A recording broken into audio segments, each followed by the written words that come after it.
के अनुसार नंदी असल में शिलाद ऋषि के पुत्र थे और शिलाद ऋषि थे ब्रह्मचारी।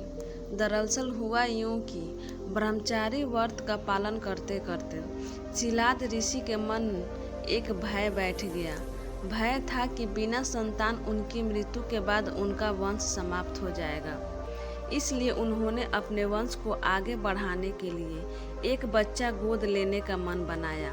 मन तो ऋषि शिलाद ने बना लिया, लेकिन दुविधा यह थी कि ऋषि ऐसे बालक को गोद लेना चाहते थे जिस पर भगवान शिव की असीम कृपा हो। अब ऐसा बालक ढूंढने से भी नहीं मिलना मुश्किल था, तो ऋषि भगवान की घोर तपस्या में लीन हो गए। लंबे समय तक तप करने के बाद भी उन्हें इसका कोई फल प्राप्त नहीं हुआ। ऐसे में ऋषि शिलाद ने अपनी तपस्या को और भी कठोर कर दिया। काफ़ी समय के कठोर तप के बाद आखिर भगवान शिव प्रसन्न हुए और उन्होंने ऋषि शिलाद को दर्शन दिए। भगवान शिव ने शिलाद ऋषि से कहा, मांगो, क्या वर मांगना चाहते हो। ऋषि शिलाद ने अपनी कामना भगवान शिव से जाहिर की। भगवान शिव ने शिलाद को पुत्र का आशीर्वाद दिया और वहां से चले गए। अगले ही दिन जब ऋषि शिलाद पास के खेतों से गुजर रहे थे तो उन्हें वहां एक नवजात बच्चा मिला। बच्चे का मुख बेहद ही मनमोहक और लुभावना था।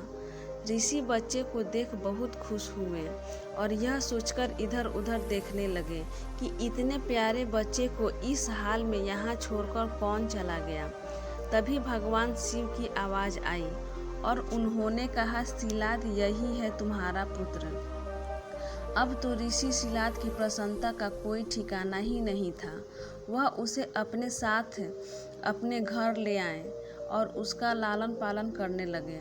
देखते देखते नंदी बड़ा हो गया। एक दिन ऋषि शिलाद के घर 2 सन्यासी आए। ऋषि शिलाद की आज्ञा से नंदी ने दोनों सन्यासियों का खूब आदर सत्कार किया, उन्हें भोजन कराया। ऋषि शिलाद के घर मिले इस सेवा भाव से दोनों सन्यासी अत्यधिक प्रसन्न हुए। उन्होंने ऋषि शिलाद को दीर्घ आयु का आशीर्वाद दिया, लेकिन नंदी, जिसने उनकी इतनी मन से सेवा की थी, उसके लिए एक शब्द भी नहीं कहा। सन्यासियों द्वारा ऐसा किए जाने पर ऋषि शिलाद को आश्चर्य हुआ। अपनी जिज्ञासा को शांत करने के लिए शिलाद ने सन्यासियों से कहा, ऐसा करने के पीछे की वजह पूछी। तब सन्यासियों ने बताया कि आपके इस पुत्र की आयु बहुत कम है, इसलिए हमने इसे कोई आशीर्वाद नहीं दिया। नंदी ने सन्यासियों की बात सुन ली।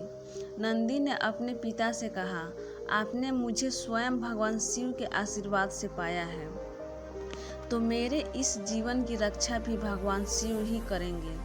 आप इस बात की बिल्कुल भी चिंता न करो। इतना कहते हुए नंदी भगवान शिव की आराधना में लग जाते हैं। अपने पिता की तरह ही नंदी ने भी भगवान शिव को प्रसन्न करने के लिए कठोर तप किया। फलस्वरूप भगवान शिव प्रसन्न हुए और नंदी को बैल का मुख देकर अपना सबसे प्रिय और वाहक बनाया। इस प्रकार नंदी भगवान शिव के सबसे प्रिय वाहन बने और समाज में उन्हें पूजनीय स्थान भी मिला। यही वजह है कि भगवान शिव की आराधना से पहले उनके प्रिय नंदी की पूजा की जाती है।